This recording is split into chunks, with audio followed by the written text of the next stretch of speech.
Mr. Quin, just a few further questions. The first is a point about process. I think in your evidence earlier, you said that to your knowledge, the small ministerial group doesn't see the minutes of the permanent secretary meetings. Is there a mechanism for ensuring information sharing and joined up working between those two groups? Absolutely. I think I said that I wouldn't see the minutes of the permanent secretary meetings, which is not to say that my private office wouldn't receive them. So it's always what actually goes in front of me and what comes to my private office by way of circulation. There is a difference, and I can't recall ever seeing minutes of those meetings. But in terms of joined up process, it would certainly be an expectation that any views determined at the PermSec group would be used to inform the SMG. So I should put it that way around, that there's that the PermSecs wouldn't be working in isolation. This would be a cross-government effort, and ultimately the SMG needs to receive information which can then inform the process. Have any additional resources been added to the Cabinet Office team dealing with this matter to enable the response to compensation to be delivered at pace? Yes. And in broad terms, the nature of those resources? So this is where you have the two different roles, but linked. As acting as sponsor to the inquiry, there is a team that has been working to support the inquiry and make certain that they have the resources that they require to conduct the inquiry. And my understanding is that the cross-government working from up until my engagement was primarily driven by that team. In the first quarter of this year, I certainly took the view that we needed to increase the resources, and we drew on other resources from inside the Cabinet Office as a secretariat function, and some additional resource came from there at a senior level to assist the work of the government in the Cabinet Office in that coordinating function. And there was also a change of permanent secretaries as well, as you'll be aware. Yes, and just, I know the answer to the next question, but it's a question I was asked by others to ask. So for the benefit of others, Sue Gray had been the senior civil servant within the Cabinet Office dealing with the question of moving forward the response to the Sir Robert Francis study, as I understand it. She obviously no longer works for the Cabinet Office. It's my understanding that it's the Cabinet Office Permanent Secretary who now fulfills that role, and that would be Alex Chisholm. Is that correct? You're correct on both parts. So Sue Gray acted on this from the outset, certainly from the point of view that the Robert Francis report was published, and I assume before that, through to her departure, I think on the 2nd of March. And then Alex Chisholm, who is the Permanent Secretary in the Cabinet Office, took on the most senior leadership. And in addition, we brought additional resource in around that time and subsequent to that to support the Permanent Secretary in that role. Now, in relation to the possibility of primary legislation, my understanding is that the King's speech would be November. Is it essential to await the King's speech to introduce legislation, given that if there's no announcement in relation to that until November, and given the possibilities of a general election next year, that might create considerable further delay? The specialist on this is the Leader of the House, but can I talk in the generality, if that would help the inquiry? So in the generality, there is no set date for the King's speech. That is a decision that is made. The King's speech normally sets out the programme of government for the forthcoming parliamentary term, which, as the Leader of the House said yesterday, is the fourth parliamentary term, and there's a lot to be done in that window. It is usual for government to set out its intentions via the King's speech. It does not mean that the government can't make commitments earlier, if they choose to do so, about what they would intend to put in what they would wish to bring forward in the next session of Parliament. In terms of the time between now and the new session of Parliament, that is a relatively short period of parliamentary time. So there is a very narrow window between now and the expected date for the prorogation of this parliamentary session. So that would be a very narrow window to get legislation through. Well, thank you for that, and it may be that if we need to, at the end of this week, we could pick that up with others. We looked earlier in your evidence at statements you'd made in Parliament about hoping to make recommendations, hoping to make announcements or provide further information on a rolling basis. I think the rolling basis was my term rather than yours, rather than a single announcement. If we look at your third statement, WITN 7526005, paragraph 10, which is page 3,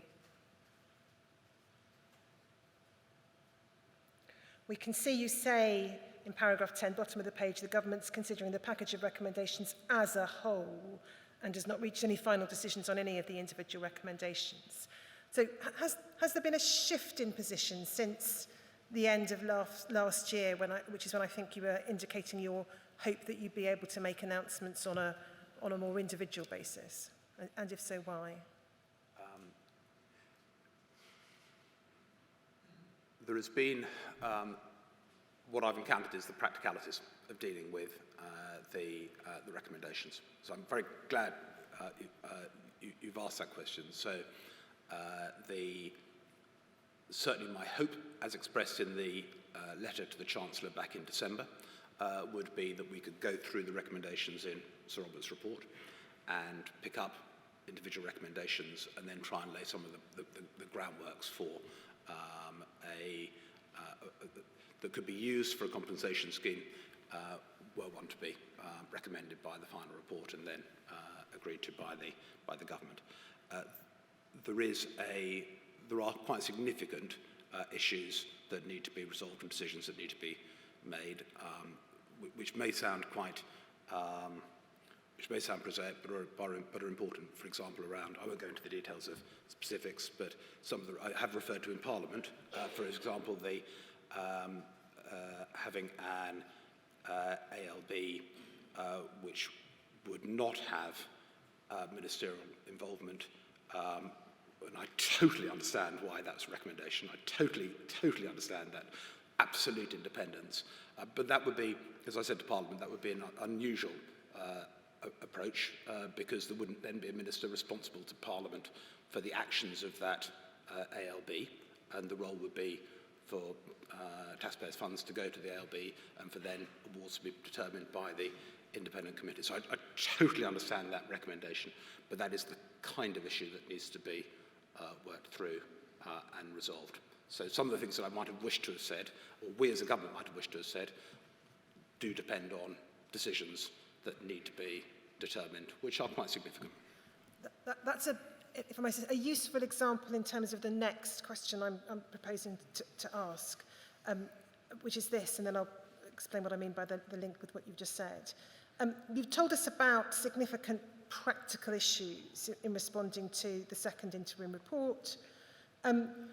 Practical issues of implementation and structure, are not the same as the principles of the scheme, or are not necessarily the same as the principles of the scheme. And the question I'm asked to put to you is, why is the government not able to commit at least to some principles at this stage? And by that I mean, let's say you can't at this stage commit to the form of arm's length body for the reasons you've just given.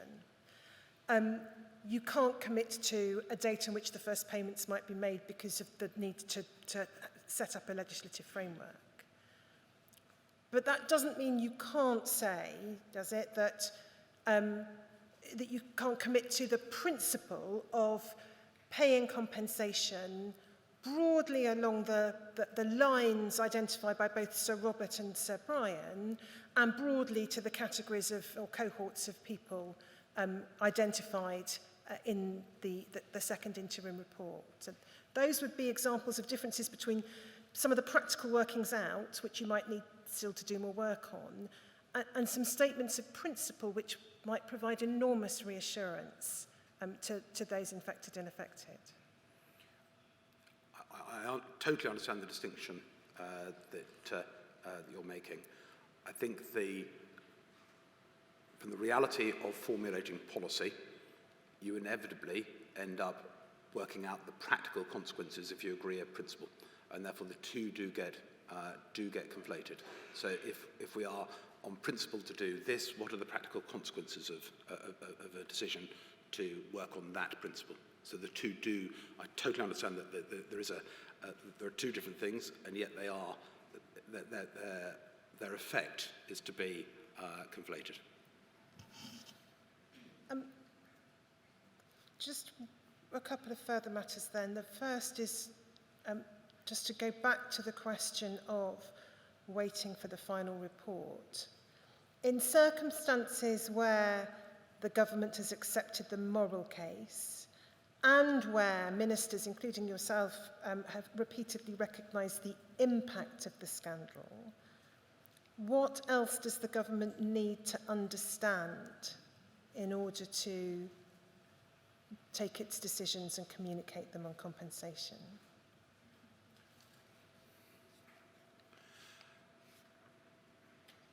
Government needs to take decisions on what form that compensation should take, with all the ramifications of that. And so that is work that is ongoing and is separate from what the final report would say. So there is decision making. So as I said earlier, I don't want you to think that we've come to a conclusion and are just waiting. We're not. I'm afraid there is work that still needs to be done, decisions that do need to be taken.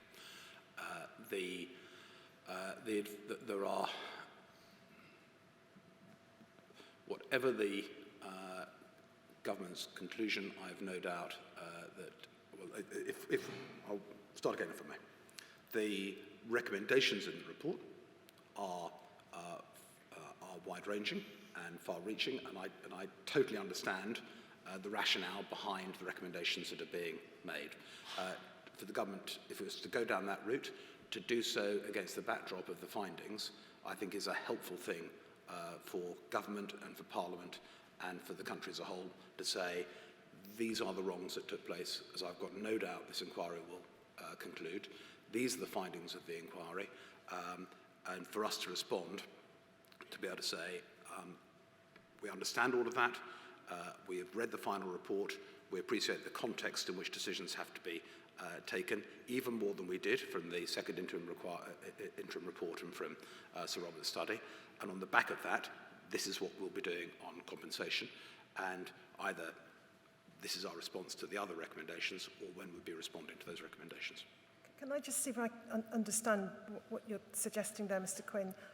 Are you saying that that you need to have, that you don't think you would get a scheme through Parliament without the findings of a final report? And this is not a party political issue, is it? It's an issue on which members of Parliament on all sides have spoken passionately and eloquently over decades. Is there any reason to think that you need a final report to get either the public or Parliament on your side?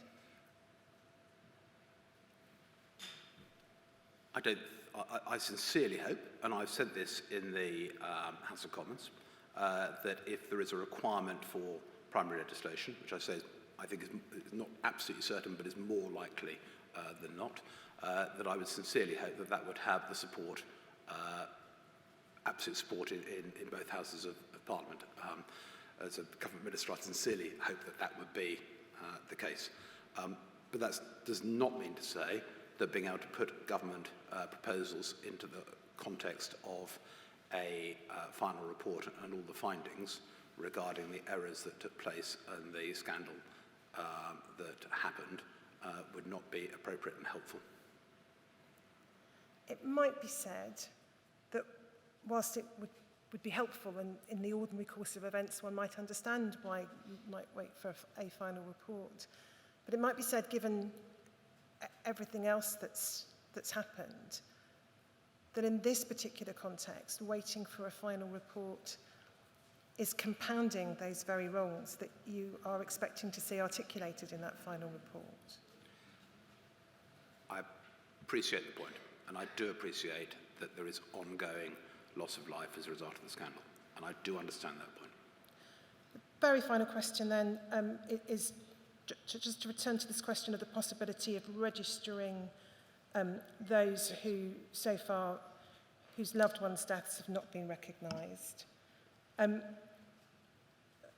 the government not set up or agree to the registration of recipients, whether through the existing schemes or otherwise, without committing as to whether that would be registration for an interim payment or for the final compensation which the government has recognised is inevitable? You're asking a theoretical question as to whether it could happen? Of course. So of course, the government could ask potential beneficiaries to register in advance of a decision being taken. I'm always very keen that there should be certainty when dealing with all the communities, and I know they've not had certainty. I would much rather say, this is what's happening, can you please register, than say, can you please register and we'll tell you what is happening. But you ask a theoretical question, and absolutely that could be the case. So those are the questions I'm proposing to ask, and Mr. Maxwell Scott has no questions of his own. Is there anything that you would wish to ask Mr. Quin? Well, just this, really.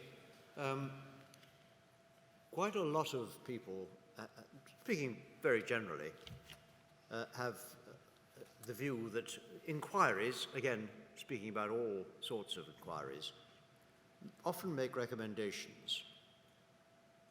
Sometimes those recommendations are said by the government of the day to be accepted. And some people think from their experience that they then sit on the shelf and never get implemented. Acceptance is one thing, implementation is another. There may be a fear, based upon past assurances. You've been very clear that you don't want to give an assurance which is broken because it creates the wrong dynamic. There may be a sense that going from personal experience of those who've been infected and affected, that promises are made too easily and broken rather more easily over time. What system do you suggest, from your experience as a coordinating minister of other departments, what system should government, or would in government, if introduced to government, best enable Parliament or the public to hold the government's feet to the fire when it comes to implementing, accepting or rejecting, but implementing those recommendations which are actually accepted?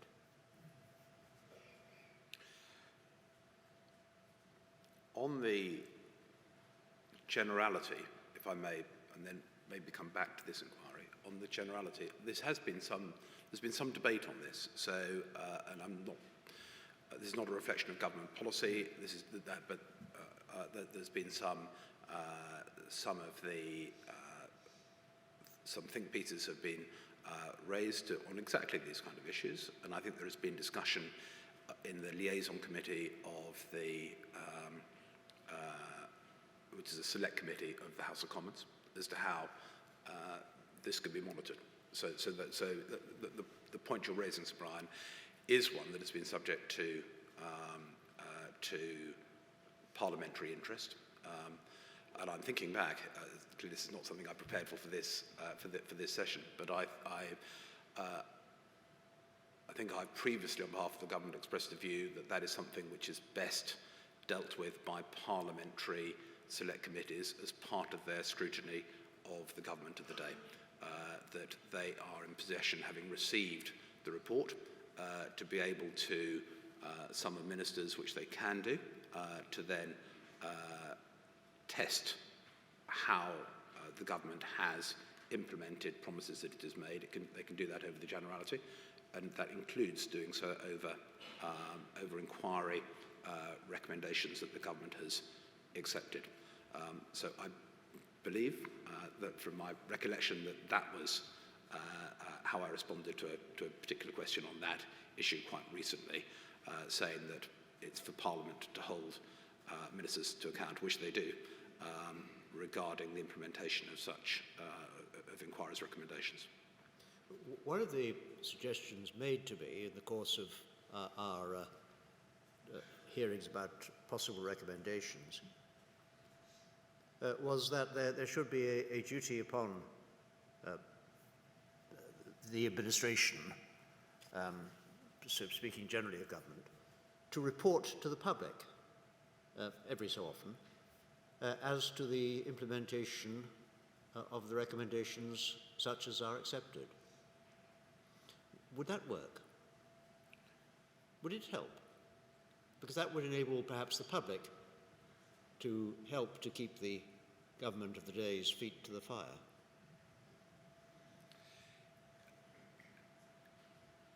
There is this is interesting constitutional territory.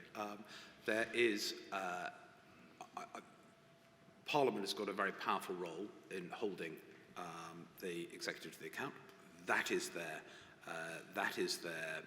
purpose, and we shouldn't deflect from that. And there have been parliamentarians who have been extraordinarily effective, and you know who I mean, Sabrina, amongst others, who've really pushed successive governments on this issue, and have shown the effect of Parliament in being able to bring something really up into the public domain. So there is a mechanism there. If an individual inquiry made recommendations that governments should respond and provide a report-back mechanism on a certain basis, and the government then accepted that recommendation, then that would put an onus on government to issue statements on a regular basis as committed to through that recommendation. Now, if that's helpful, I don't know. But that would, of course, if there was a recommendation that in order to, particularly in this particular case, take it from the generality to the specifics, where there is a huge amount of scepticism and cynicism, for very understandable reasons from the communities affected, about the way successive governments have acted, if that was a recommendation that government should report to Parliament on a certain periodic basis about the progress that they've made, then that would obviously be free to you, sir, in the inquiry to make that recommendation. So that should perhaps be my first recommendation, should it?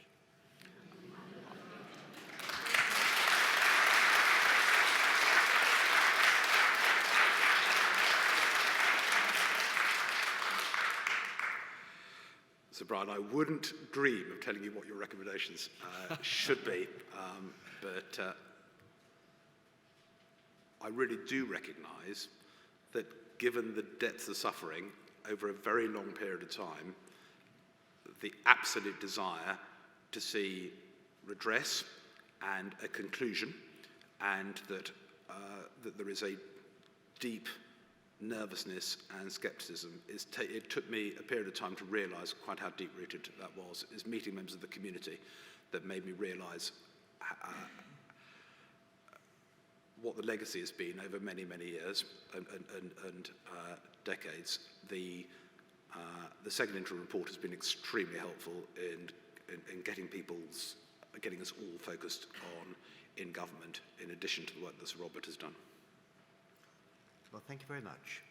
Mr. Quin, is there anything you wanted to add? I think I almost said it in those remarks, that there is a huge depth of suffering from those infected and those affected. There is an absolute determination that this is resolved. I'm very grateful for the work that this inquiry has done.